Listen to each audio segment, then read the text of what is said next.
Et comme à tous les jeudis, 8h05, on retrouve notre éditorialiste invitée Catherine Etier qui est avec nous. Bonjour Catherine. Bonjour Julien. Alors, un beau sujet auquel tu t'es intéressée cette semaine, c'est jeunes vedettes qu'on voit partout. Absolument. Moi, je m'intéresse aux jeunes vedettes, comme toujours. Avez-vous succombé, vous, Julien, à la grésillance de la série Stranger Things? J'y ai succombé, effectivement, en 2 minces journées. Eh bien, 2 journées? Mon Dieu, vous avez fait l'un. Eh bien, vous n'êtes pas seul. La totalité des collègues autour de la table, la demoiselle à la régie, l'homme qui passe présentement devant les studios sur le trottoir et qui ne se doute pas que les ondes radio décrivent présentement sa démarche badine, sa mère, son acupunctrice, bref, tout le monde a, quelque part cet été, annulé une épluchette de blé d'Inde ou reporté un pap test pour pouvoir regarder juste un petit épisode de plus de la formidable série originale de Netflix qui taquine la nostalgie de quiconque a émis un gaz dans les années 80. C'était-tu bon? Rien qu'un peu, hein? C'était très bon. Et que c'était bon. Que c'était fédérateur dans le décor, puis les petits manteaux courts de Winona Ryder. Si bon qu'on a voulu faire durer le plaisir, si bien qu'aujourd'hui, il se passe pas une journée, ni même une damnée pause cachou, sans que mon fil de nouvelles ne soit humecté d'une toute nouvelle capsule ludique mettant en vedette les petits comédiens de la série.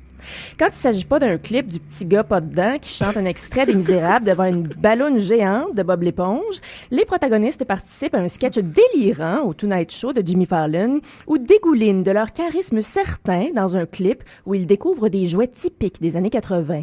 Tantôt pantois devant un Furby, tantôt ravis par un petit paquet de bonbons qui pétille entre les palettes.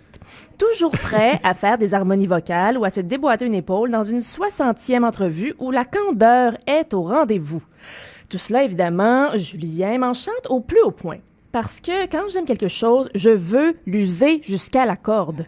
Je me réveille la nuit pour espérer juste une petite entrevue phonée de plus au Late Show de Stephen Colbert avec Millie Bobby Brown, la petite actrice qui incarne le désormais mythique personnage d'Eleven dans la série.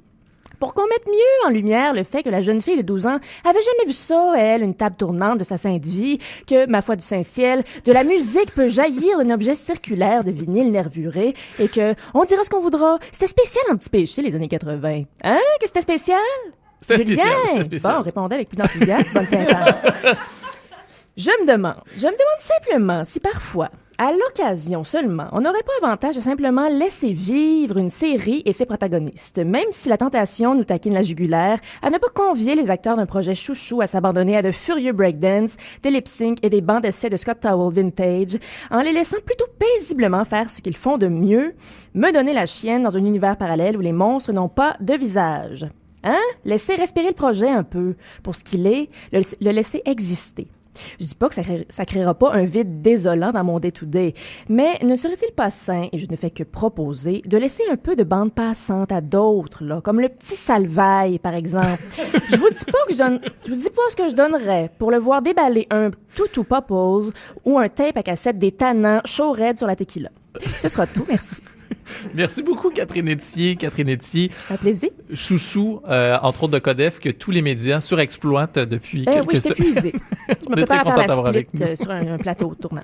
Merci beaucoup d'avoir été avec nous. Merci. À bientôt. Au revoir.